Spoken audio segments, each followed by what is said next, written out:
मुझे बताया गया अम्पाल जी द्वारा कि यहाँ पहले बहुत ताकत तैयार की गई। मेरे पास तो लोग बैठे बहुत सम्मानित लोग हैं क्षेत्र के, यहाँ जवाबदारी में तमाम लोग मेहनत करते हैं। लेकिन आज हमारे प्रदेश और देश के हालात क्या हैं ये मैं देखना चाहता हूँ। हमारे प्रदेश और देश के हालात ये हैं कि अगर कोई अपनी सामाजिक, आर्थिक, धार्मिक आजादी पर कोई सवाल कर देता है तो सवाल करता बाद में मुकदमा पहले लिखा जाता है। जो चोरी लूटपाट करके गरीबों का पैसा लूट के किसानों की जमीन दबा के, कमजोरों की जमीन दबा के बैठे हैं, उन तक तो शायद कानून के हाथ सामने पहुंचे, लेकिन गरीब आदमी की गिरवान पर कानून का हाथ जमते चला जाता है। और आजकल न्यायपालिका द्वारा नहीं हो रहा, बुलडोजर द्वारा हो रहा। तमाम तरह से जो और कमजोरों को कमजोर बनाने का प्रयास किया जा रहा है। ये देश अंग्रेजों का गुलाम था, अंग्रेजों की गुलामी काटने के लिए देश के शहीदों ने बहुत बलिदान दिए और कोई एक जाति धर्म के लोग नहीं थे, सभी जाति धर्म के लोग शामिल थे। सबने संघर्ष किया, तब जाकर आजादी आई। आजादी के साथ बहुत सारे लोगों के संबंध में सवाल थे कि आजादी तो आ गई है, लेकिन क्या इस मुल्क में हम सबको बराबरी का अधिकार मिलेगा? उस बराबरी के अधिकार के सपने को डॉक्टर बाबा साहब अम्बेडकर ने संविधान में तैयार किया और हर व्यक्ति को एहसास दिलाया कि इस मुल्क में आपकी बराबर की हिस्सेदारी है, आपके स्वाभिमान सम्मान की रक्षा होगी, आपको अवसर मिलेंगे, सामाजिक गैर बराबरी खत्म होगी, छुआछूत खत्म होगा, भाईचारा आएगा, तरक्की के रास्ते जुड़ेंगे, आपको अपने दीन की, धर्म की आजादी होगी, मुल्क आगे बढ़ेगा, तरक्की करेगा, दुनिया में नाम होगा। लेकिन हुआ ये, मैं इसमें दुश्मन की ताकत नहीं मानता, आपकी लापरवाही मानता हूँ।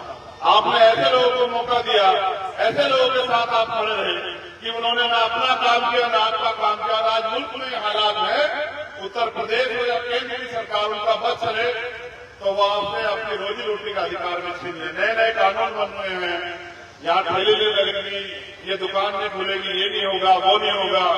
ये सब चीजें इसलिए बन रही है क्योंकि वो आज भाजपा आरएसएस के लोग सरकार में बैठे हैं और सरकार में बैठ के सरकारी मशीन से गरीबों को सताने का काम कर रहे हैं। न किसान खुशहाल है, न मजदूर खुशहाल है, न व्यापारी खुशहाल है, न दलित पिछड़े मुसलमान खुशहाल है, न ही महिलाएं सुरक्षित है।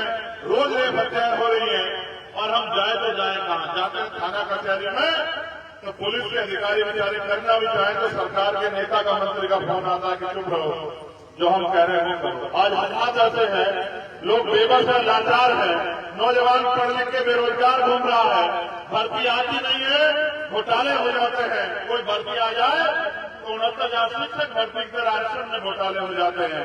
और हालत तो ये है, ये भी नहीं पता जो आज पुलिस के लोग हमारे खड़े हैं कि इनकी नौकरी भी कितने दिन की है। आज ये भी नहीं पता कि कब सस्पेंड हो जाए या कोई नया नियम आके इनको भी बाहर कर दे।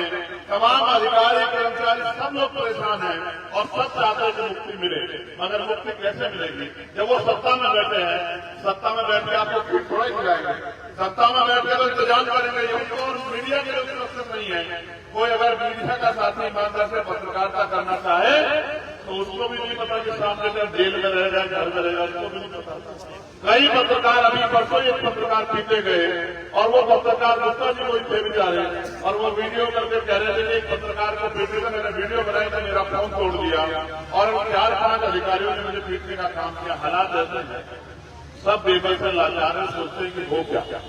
मगर मैं समझता हूँ इससे बुरे बुरे समय देश में देखते हैं। एक ऐसा भी देव था कि देश में अंग्रेजों के राज में बहुत आजादी नहीं थी, न पढ़ने की, न लिखने की, न आगे बढ़ने की। हमने तब भी संघर्ष किया, हम तब भी लड़े और इन हालातों से भी हम लोग निकल जाएंगे अगर हम बुनियादी फैसले समझदारी से करने लगे।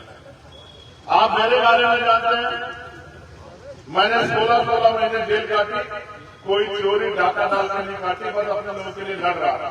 और मैंने देश भर में कहीं भी, अगर आप मेरा काम उठा के गिनने लग जाओगे तो आपके दिन पूरे हो जाएंगे, लेकिन शायद आप मेरे आंदोलन ना पढ़ पाए। मैंने इतने आंदोलन मुल्क में किए। जब भी कहीं किसी के साथ अन्याय हो, चाहे 2 अप्रैल का अन्याय हो, चाहे उन्नाव की घटना हो, चाहे हाथरस की घटना हो, चाहे CNPR राशि का मामला हो, और मुझे बड़े दुख के साथ कहना पड़ा, जिनको नेता आपने बनाया, जिनको सींचा आपने, जिनको ताकत दी आपने, जिन लोगों को आपके लिए आगे खड़ा होना चाहिए था, जिनको आपने जमीन से उठाकर सर पर उठाया, जब आपने मुसीबत आई आपकी आवाज उठाने वाला कोई नहीं था। आप समाज में देख रहे थे कोई आपकी आवाज उठा। एक ऐसा भी बनाया उत्तर प्रदेश में कि उत्तर प्रदेश के आज के मुख्यमंत्रियों में 2022 के पहले विषय उन्होंने कहा ऐलान करके कि मुसलमानों ने तो अपनी बेटियों को, अपनी बहनों को, अपनी पत्नियों को सड़क पर बिठा दिया, खुद घर में घुसकर रजाई में बैठे। ऐसा समझ लिया और ऐसा समझ भी देखा कि जब किसानों के साथ अन्याय हुआ लखीमपुर में, बीजेपी के एक नेता पर गाड़ियां चढ़ा देते हैं तो पुलिस के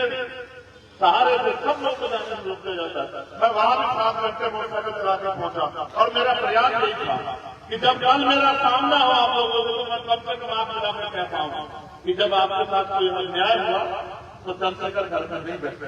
जब दिल्ली में एनटीआर एनआरसी की लड़ाई हुई तो मुझे जबरन पकड़ के कानून व्यवस्था में मेरा भरोसा इसलिए टूटा कि मैं निर्देश होते हुए मुझे जेल भेज दिया गया, ये कहते हुए कि मैंने भड़काऊ भाषण दिया। 29 दिन में जेल में रहा, खूब लाठियां खाई, अन्याय सहा। उसके बाद आया तो मुझे कोर्ट ने ऑर्डर दिया कि आप दिल्ली में नहीं रहोगे, आपको दिल्ली छोड़ के जाना पड़ेगा उत्तर प्रदेश 24 घंटे के अंदर। ये हमारा मुल्क है, हम टैक्स देते हैं, हम अपनी जीवन लगाते हैं। किसान मजदूर लोग बिल्डिंग बनाने में अपनी मेहनत लगाते हैं, पसीना लगाते हैं।